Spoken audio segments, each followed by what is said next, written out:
All right. Hi, my name is Deborah Carver. I am the publisher of the Content Technologist. I am also a consultant, and I'm very excited to present this new research to you today.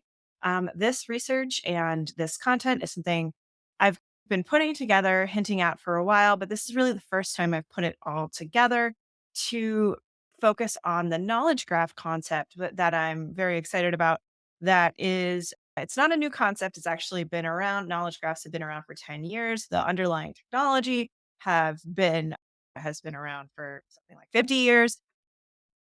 What we're going to talk about today is how computers process content, which means how they see and read content that is different from humans. So, what's in your knowledge graph? What is the digital footprint that you have? What does your online authority say?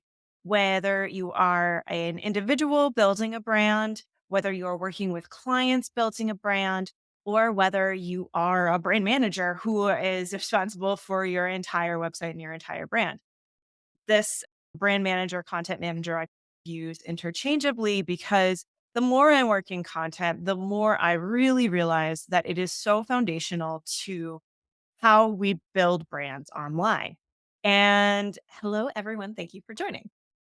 We're talking about knowledge graphs Overviews of because content they're strategy, extremely of kind of important to thinking about how content algorithms online and thinking find about how and content process content, interplays with as well algorithms as how because what they spit I'm back of the at you. opinion So that when while the someone algorithms are asks not a ideal, they are here chatbot to stay, or a search and engine or a we social are going to be working algorithm with these systems about for your the brand, foreseeable future. that If you're information not already signed up for the Content is Technologist connected newsletter, it is to on what we call a knowledge graph. So we're contenttechnologist.com. going to talk You'll about that obviously receive a really quickly link to about all of this me. at the end of the We I have three am the different creator of courses Content going now: Technologist, more than which is keywords, a understanding Google consultancy and Analytics 4, resource for content and Let's Build professionals a working in Website, the age of which algorithms. are It is a different types of 5-year-old courses consultancy coming as of at the next idea week, of which is knowledge graphs, crazy. coming at The the newsletter's idea been of publishing for almost audience 5 years research since and digital July, and content we in the publish same way. weekly on So Thursdays, and it that is is really the in promo. depth, Now we will get into our intermediate, and tour of advanced knowledge level. graphs. All right.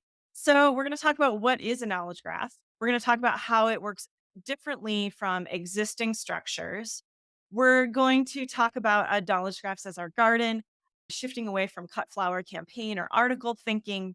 And we're going to talk about some different things to remember about knowledge graphs and how we can use them. So we're going to get started with kind of the big picture. One of the things with artificial intelligence and machine learning is that not everyone knows how it works. And the people who work on it don't entirely know how it works. But one of the prime and core technologies in AI, artificial intelligence and machine learning technology is called a neural network.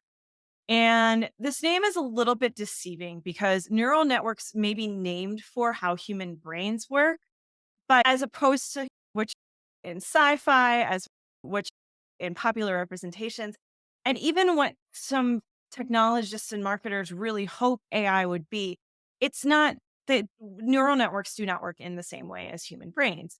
Algorithmic knowledge systems, which are computer knowledge systems, computer memories, work very differently from human brains. And I can also tell you that I do not know how human brains work. So my comparison to human brains is going to end here.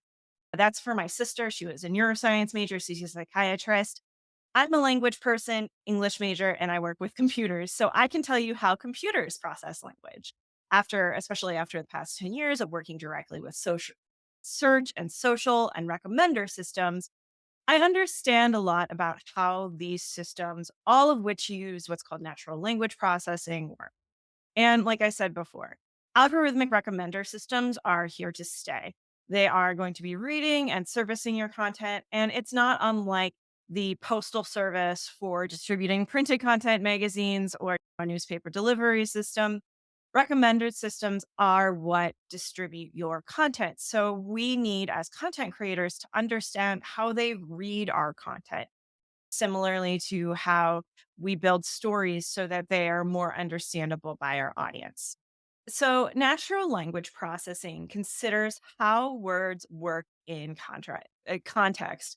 And computers read via natural language processing, which is a type of code. Basically, the natural language processing, and you might know this if you've looked up how LLMs, large language models, work. But natural language processing considers how words work in context. In addition to their statistical likelihood to appear next in a series, this type of processing is really foundational to search and social recommender algorithms. NLP, or natural language processing, is a mathematical approximation of how we people naturally process language, which means, like humans, it leans on memory. But that's really where those similarities end. The memory from natural language processing, as opposed to human memory is very based on sight and feeling and emotion and impact. Natural language processing is drawing from the memory in a database. It is a very large database. It is an old database. Every system has its own database, but a database is very different from human memory and generally how it functions. And again, don't know that much about human memory, know a lot about database memory. And the thing with natural language processing and recommender systems is, yeah, they are reading your content and comparing it to what they already have in their database. While they're comparing it to what they already have, they're using what we call entities or groups of keywords and groups of language that are all are all connected via what has already existed online for years. And these entities are developed by all the language you've ever used before, mostly on your website and any other public facing content, all the language your competitors or others in your vertical are using, all the language that both authoritative Wikipedia, news outlets, and consensus sources. So, a consensus source would be something like Reddit or another forum that talks about your content. Natural language processing connects to that, as well as existing known entities. If you're working for Berkshire Hathaway, you're going to get connected to Warren Buffett, whether or not you are a fan of Warren Buffett. I hope that if you're working for Berkshire Hathaway, you are. But it connects the entity of Warren Buffett to the company Berkshire Hathaway. And it also connects to pretty much all discoverable synonyms and misspellings for all of the above. Language processing is very good right now at determining synonyms, misspellings. It's at least with Google and the larger natural language processing systems. It understands synonyms. And it's a bit like the $20,000 or $100,000 pyramid, where the idea of the natural language processing and the entities are all the words that surround a concept without necessarily uh, talking about the concept itself. The concept itself is the answer, but how you're trying to get to that concept is from all the different words that surround it. So it's, again, a little bit like $20,000 pyramid, a little bit like taboo, where that taxonomy that the knowledge graph is developing is based on what everyone else thinks about your content, in addition to what you do. And yeah, that pattern of connected text, images, other inputs is collectively called a knowledge graph. And knowledge graphs are a way of categorizing and organizing content based on how the computer processes that content, a computer's memory of that language and those entities, as well as existing contextual. So your knowledge graph supports a large variety. This is a depiction of a social network, but a large variety of connected entities based on what the web already knows about your content and the subjects that you're talking about, based on either what you've already given it or what already exists out there. And this makes it look a little bit more complicated than maybe it actually is. I hope everyone here remembers, although younger people might not remember, we used to look up books via card catalogs, and it's an old school information retrieval system where you could find the book by the title of the book, you could find the book by the author, the subject of the book, and then generally the topics that it is about. So, for example, Thomas Jefferson, you write a book about that, you have the title, the author, the subject, Thomas Jefferson, and then topics like American history, Revolutionary War history, founding fathers, something like that. I did a report on Thomas Jefferson, so when I was very young, and so I'd use the card catalog to find all the information in the library about my report subject, Thomas Jefferson. It really is, the knowledge graph very much is like in kind of an infinite card catalog, just a very large database that is connecting what's considered to be these topics to then these other different nodes, which would be the books, um, to create a large amount of information online. So it really is, it's very topic based, it's very entity based, where certain subjects are associated with certain words over and over. All right. And the other thing to remember is like a card catalog, knowledge graphs develop slowly, largely to preserve information quality. We all know about the amount of misinformation and disinformation online. That information quality is paramount to maintaining Google's authority, to maintaining it needs to get the facts right. So knowledge graphs move slower than a social network or the kind of immediate what happens in the news cycle. Knowledge graphs move slower and solidify over time. That's something else to remember. And knowledge graphs, yeah, they work differently than existing systems and even that differently from a lot of the ways that we were trained, we were coached to create content, to create stories. Knowledge graphs are a little bit different. Here's one type of knowledge graph. Knowledge graphs kind of start with something like a word cloud of your existing website or digital profile. And that word cloud, there's lots of inputs into that word cloud. We're not going to talk about those today, but it's the words that you use most often along with their relation to other topics that exist online. This is a word cloud of Taylor Swift, all her song lyrics in April 2024, including Tortured Poets Department. I'm actually in the process of mapping the knowledge graph of each of her albums as they add to each other, because that's another thing is knowledge graphs are cumulative. It starts with your starts with what you have now and grows, like releasing a bunch of albums and having a career. So this is the lyrical entity of Taylor Swift lyrics, which is going to be a big part of her knowledge graph.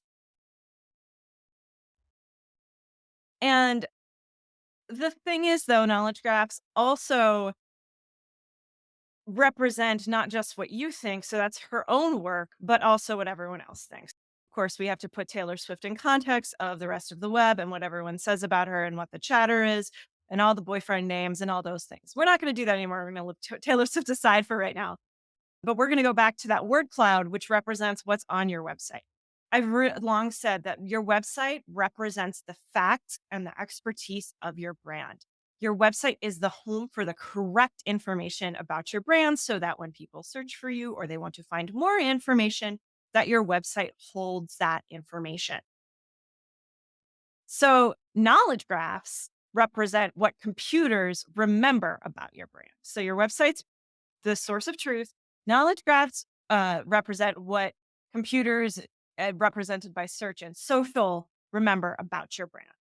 And these together are how your brand build authority online so that you want to connect your website to the other entities or the other ideas based on the words that you use out there in the wilds. You want to connect what you're talking about with what they're talking about. And this is called entity search. So your brand is an entity, the people associated with your brand is an entity. We can also call it topics or nodes is the technical term when you talk about knowledge graphs with computer scientists. The knowledge graph really it is about connecting different topics and disparate but related topics together via links. It's not unlike the web. It's not, but it's about all these connections that we're building through a conversation online and the paper trail that they leave. And I will say also that while knowledge graphs are extremely there are knowledge graphs for images and videos. TikTok is going to be the best example of that.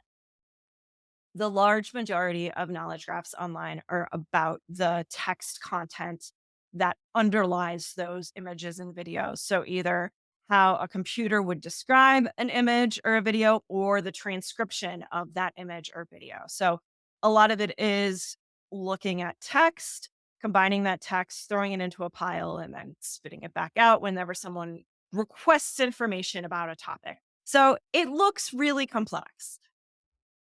And it is, but also knowledge graphs are what you say about your brand. So it is the whole of your communication strategy, coming from the words on your website, how the words on your website relate to existing entities or concepts on the internet, the words that are linked on your branded properties, so social profiles specifically, newsletters and non-public social content or ephemeral social content less, because newsletters, unless they're cataloged online, are considered to be ephemeral. Email is not public content unless you also list your email content online. Reviews and forums and what other people are saying about your brand or your topic. Press or influencer mentions, especially if they have a large amount of authority, that relates to your branded knowledge graph. Podcasts and video transcriptions, again, your social media profiles. The knowledge graph's memory of the history of this topic, which is the biggest like question mark above all of it. It's what does it remember? You can't ever tell at any point in time. It depends on the query, it depends on what it's asked. But another important thing to remember about knowledge graphs is that there are yes and technologies. So, yes, your knowledge graph is based on your website, and it's based on the information about your product, and it's based on your leadership and what your leadership says and what their social profiles look like, as long as it's all linked together on your website. And it's also based on that topic expertise or your marketing content or your SEO content, if you want to call it that. Although SEO content doesn't always gel with the idea of knowledge graphs, because often SEO content is like way out of left field. Like you're making content about something that is not even remotely related to the existing content about your brand. And what I'm trying to talk about with knowledge graphs is that we are building on the brand, not just like picking ideas from other places or trends or what have you. It also includes any customer service content. A lot of different tools, different SaaS software has a subdomain that is like the help subdomain or a forum, and those aren't ever considered by the marketing departments to be a part of the content strategy, but they are a part of the knowledge graph, and it is a part of what the internet knows about your brand. It's also not just the marketing content, it is also that service content. So all this whole thing holistically. It is also your podcast transcripts, your video transcripts, social profiles, social posts, as well as what the internet already knows: press mentions, reviews, forums, wikis that are out there, influencers, other social posts. So, again, your knowledge graphs are yes, and it's the content that is associated with your brand websites and the words your audiences use most often to talk and search for your brand, and the questions they ask from a variety of sources, combined with how that is linked to existing authoritative sources. That makes up your knowledge graph or the entity for your brand.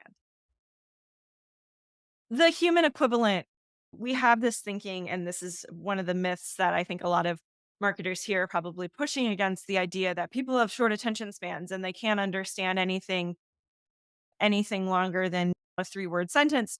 And I push back about against that immensely, because we have so many examples in popular culture of these different connected big knowledge graphs. The most obvious is the Marvel Cinematic Universe, but also ensemble cast TV shows, long running franchises like The Babysitter's Club the or Fallout, pop stars. And a lot of us got our start. I got my start on the internet by searching for the Smashing Pumpkins. And now people are There's large amounts of lore about K-pop stars, and obviously Taylor's got her own knowledge graph and all that conversation around her. As well as there's also all these complex multi-quest video games out there and different ways of interacting in multi coming at the same topic from multiple ways.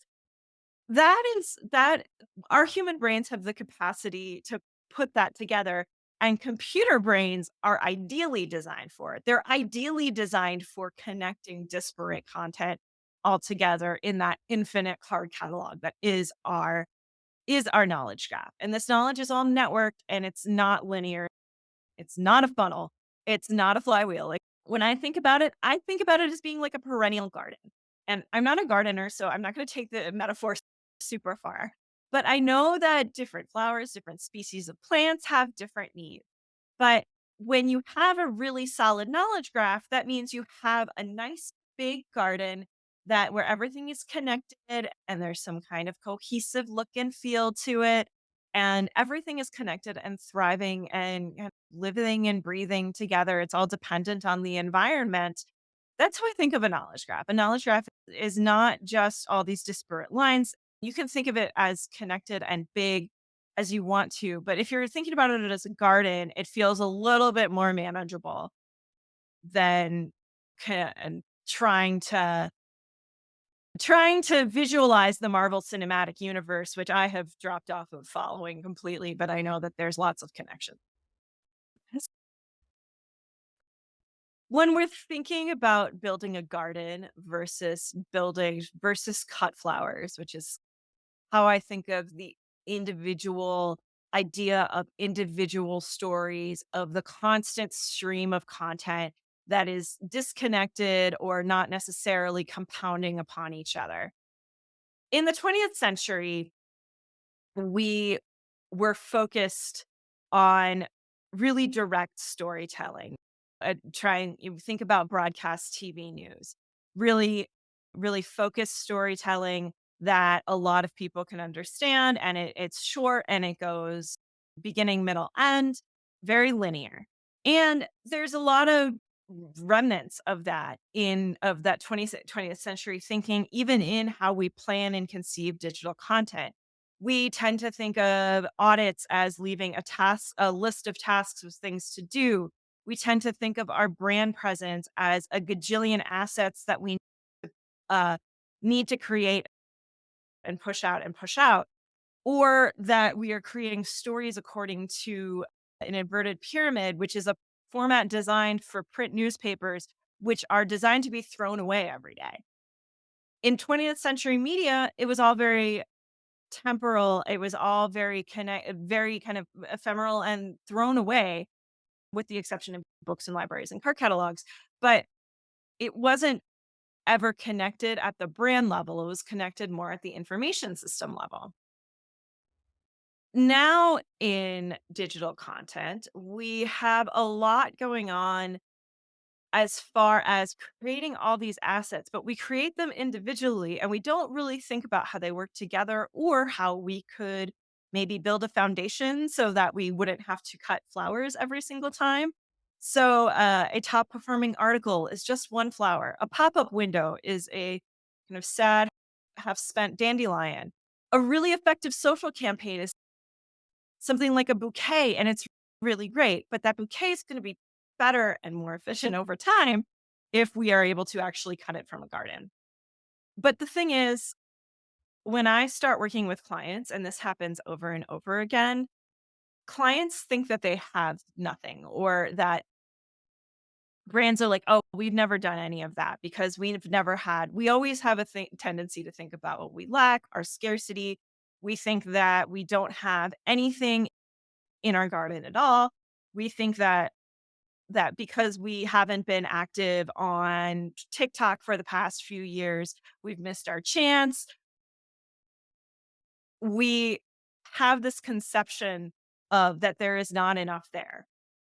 But with knowledge graphs and specifically with digital presence and how digital memory works, we think we're starting here, especially with that linear thinking. But in most circumstances, we're actually starting here where we have lots of sprouts, lots of individual growth that already exists, that where we can understand and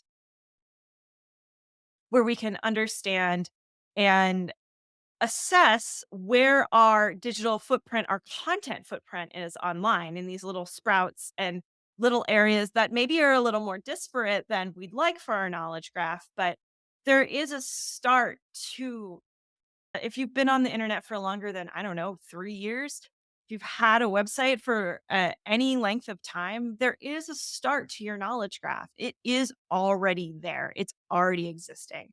And it definitely goes beyond it's a great place to start when you're assessing a brand's presence, when you're assessing your digital presence, and when you're thinking through your digital content strategy. You have a tendency to begin with something like this. This is where your brand has started out, and then you look in and you check in your knowledge graph, you're like, "Oh, we have some existing topical authority. And actually, we have some existing content that is already engaging audiences and that algorithms can see. That's cool. Like we have this existing content." So you start as you're looking at your brand, and you're looking at your brand's whole knowledge graph, you start to see different topics, different ideas coming together. Then on top of that, you can add some new products. And in a little while, you can build some new topical authority based on existing search and how that connects to your existing topical authority. Can build new greenfields, new expertise. That's something that's the branded content that you want to own. You can build your own category there. And also at the end of it all, you can start experimenting. Once you have a pretty solid knowledge graph and you're like, okay, we own these topics, we're connected with these topics, we're higher than our competitors over here. Let's start doing some experiments to see if we can grow our audience with content in different ways. So, this is your ideal knowledge graph where you end up. And just to also give an example of how I'm thinking about this, I'm thinking about my knowledge graph for my own business, and Content Technologist is right now, it's a solo shop. It's just me. And I'm thinking about everything I've created in the past 5 years. I've been writing a newsletter for 5 years. And so Content Technologist is associated with Deborah Carver. It's also associated with the idea of newsletters. I actually have some existing authority around Substack SEO, GA4 engagement, Netflix KPIs, how to edit AI content. These are all random articles where I already have authority and equity that are connected to my brand. There's courses, there's LinkedIn posts, there's podcasts. But where I really want to be is in this purple content with content analytics, advanced content strategy. I'm really an evangelist for websites. I'm big into information architecture for websites based on audience research and, hey, knowledge graphs. And all that all that aspirational content is also going to come from what clients say, what contributors say, or what other colleagues who are working with and around content technologists say, what testimonials say about my brand from either clients or course participants, and also just what other people are saying in my social network, my buddies. All of this content, all these different ideas come together to create a knowledge graph. Four big things to remember about knowledge graphs. Number one, you already have one, unless you're absolutely brand new to the internet and you've never posted anything ever. You probably already have a knowledge graph, especially if you're a business or brand.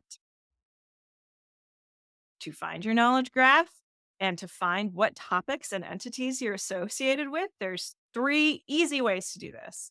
Number one is to search for yourself and see what comes up. Number two is to ask the bots. This is what ChatGPT says about Content Technologist and my brand.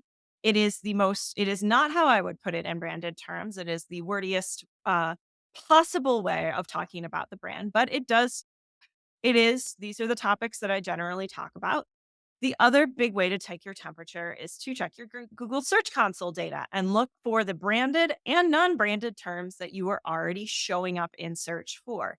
And these inputs give you an idea of what is part of your branded knowledge graph. Second thing to remember about your knowledge graph, it is not fixed.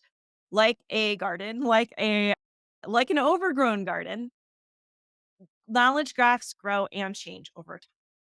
We don't really know when they're changing. There's no schedule. There's no actual seasons for knowledge graphs the way there are for gardens, but we do know that your knowledge graph, depending on the content that you put out there, especially publicly, that knowledge graph can grow and change over time. So your footprint online will grow and change if you intentionally shape it to do so. Knowledge graphs are far easier to manage also when you consider the whole environment. Because if you remember, it's not just your brand, it's how your brand connects to the entire internet and everything everyone has said before in 20 years of it. Treat your digital content like you're a gardener or a showrunner. Don't focus on the little things that are wrong. Focus on the big things that you already have. And remember that all that information available publicly online, not just individual articles. That's, you might have been tagged in a Hacker News post a few years ago and got a lot of shares from that. And that still shows up in your knowledge graph. It's just it doesn't have to be ideal, but it's just what it is. Understanding the whole environment and what the environment needs and how the environment thinks about the topics that you are also thinking about is really important to building that branded knowledge graph. Finally, the last big thing about the knowledge graph is that it is a it it is focused on that publicly available knowledge. So what is crawlable, what is searchable, is more accessible to the knowledge graph than personalized, bespoke content or ephemeral content. So again, it's your website, it's what's on your YouTube channel, it's what's publicly available. It is not the marketing emails and marketing automation emails that you send. Those are important and they are very important in purchase, but that is not influential upon the knowledge graph thinking. Unless you send like a really good series and then everyone is talking about it. And finally, uh, right now, knowledge graphs are mostly text. And I talked about this a little bit earlier. Brand cohesion is a big topic. It's not just your knowledge graph, it's a lot of things. And humans rely a lot more on visuals, on colors, on content, on brand consistency than computers do. Computers aren't really able to see this, not yet anyway. I imagine in the future they will, but right now, like I said before, a lot of it is just translating what's in images into text. And we're still telling computers which one is a bicycle and which one is a motorcycle. So it does have these large machine learning systems have trouble with kind of that brand consistency. And that's not an evaluative factor necessarily. And when you're thinking about brand and knowledge graph. So important for people, not so important for computers. Visuals, yeah, visuals very important, but not as important as the text content and the words associated with your knowledge. So with that, I'm really excited to announce, and there's some tips after this brief announcement and brief commercial. I'll give you some tips on managing your knowledge graph, but for right now, I'm excited to announce the Knowledge Graph Expansion Pack, which is building on my existing courses, the Content Technologist's existing courses, and going throughout the year on 4 different key concepts to knowledge graph thinking. So available now is More Than Keywords, which is our audience research, keyword research course. Coming in June is called Your Content is Your Marketing. This is content driven growth. It is focused on information architecture and structuring your content to be found by knowledge graphs. And one of the things I really want to focus on is how to get your newsletter content or how to get that ephemeral content so that computers can read it so that it is part of your knowledge graph too, because you've put a lot of work and thought into that content. Measuring content performance is coming September 30th.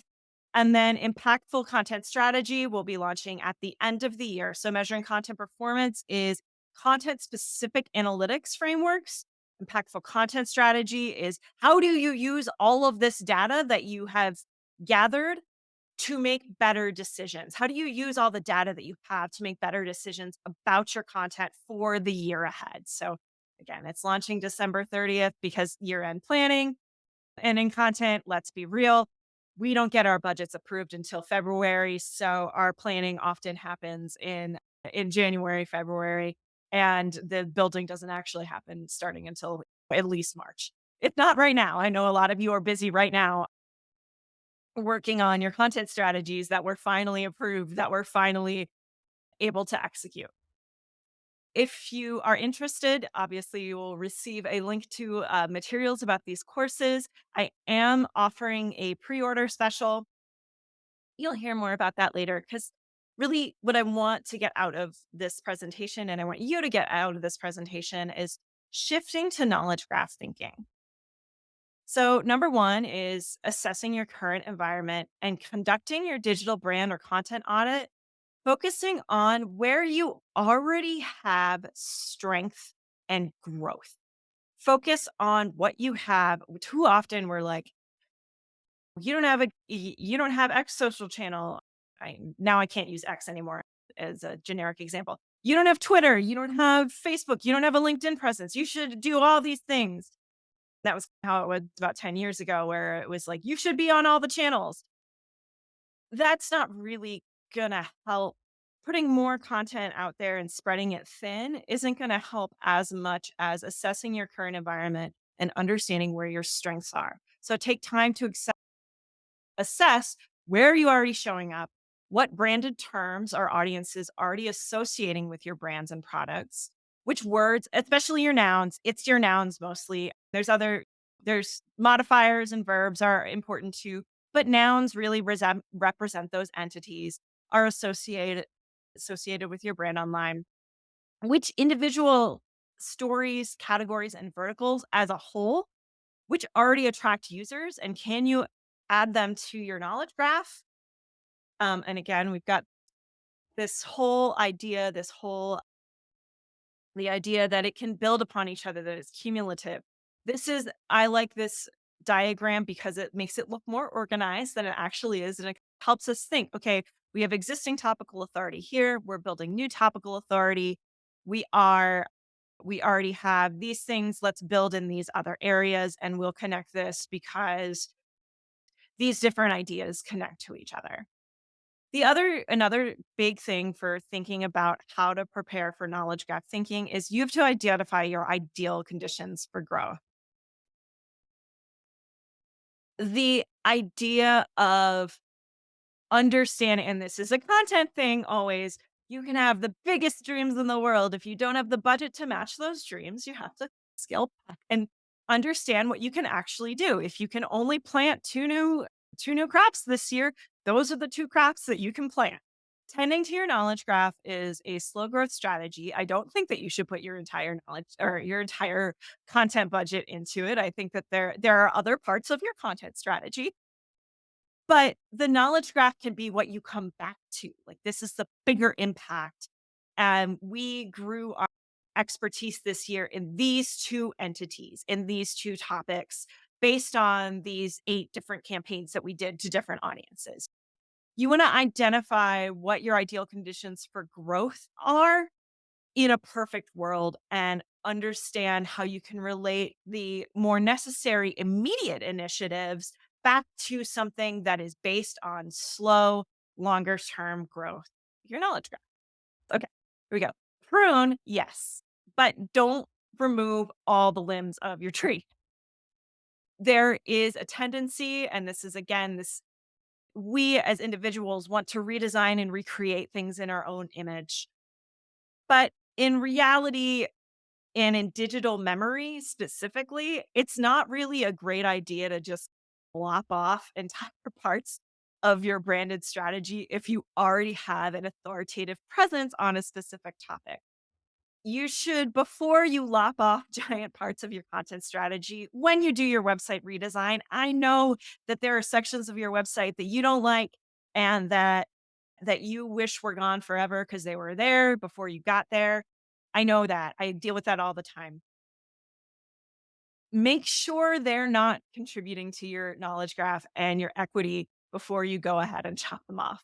You want to definitely understand how those sections, those dead sections that you don't like, are contributing, and think about how you can shift that content to something that is more aligned with your current brand focus gradually over time rather than just cutting it off, because at that point that might be what's holding up your entire branded authority is is a specific subdomain about a topic. And I see this a lot of times, a lot, where it's just we want to redesign the whole thing, and I get it. Let's build a strategy to make it amenable to the knowledge graph, which doesn't deal very well with large amounts of information suddenly being gone. And also, like, it's the knowledge graph. The databases will remember what you used to have, unfortunately. Finally, under other tips for knowledge graph thinking, this is just general tips. News is only a small sliver of online conversation. Folks who work in news and in the media have a tendency to think that news is everything. It is a small sliver. There are so many other topics, so many other nested areas of fandom and information seeking. And when people find brands and products they really like, they go deep. It's not all about best product for X. Like, that is one type of information that people find and search. There are many uses. Don't take Google's updates so literally. Definitely like, something that happened in the past few years is that there is this idea that latent semantic indexing keywords, which are semantically related keywords to a specific topic, suddenly aren't important anymore. And you don't need to do that. You don't need to do LSI keywords. And it's like, no, you do, because those words are associated with the brand. Google just said that it doesn't use that specific metric anymore. Google does that a lot. They'll be like, we don't use this really specific metric, but it doesn't mean don't have their own systems for understanding the ideas of things. They developed the idea of transformers, which is a huge part in understanding language and context. Slow, steady growth for a couple of topics per quarter is solid for carrying and growing a knowledge graph. Again, it's slow, steady growth over time that is cumulative and that contributes to your brand authority. This is why KG, Kevin Garnett from Gems is in this slide, is because recommender systems understand synonyms, so you don't have to. You do not have to use every single synonym for a word. That is old school SEO. You do not need to do it. Recommender systems understand entities. They're going to understand that if you say kg in relation to a knowledge graph versus kg in relation to what a kilogram is versus kg in relation to Kevin Garnett, based on the other words that you used around it, you they understand. They're pretty advanced. The thorses have been online contributing to the knowledge graph for a really long time. And finally, again, you want to just match your individual initiatives to how that grows your branded authority as a whole, especially if you're in charge of content, especially if you're in charge of communications. How does each initiative help grow the entirety of the knowledge graph? Thank you very much for tuning in. To learn more and to get an evaluation of your knowledge graph, go to www.content-technologist.com. You can also find more information about me, about the Content Technologist newsletter, and our upcoming course on knowledge graph management called Your Content is Your Marketing, and our other course called More Than Keywords, which is about audience research and keyword research for support of your existing knowledge graph. This is designed to take control of your owned website presence and your owned branded presence online. Thank you very much. Have a great day.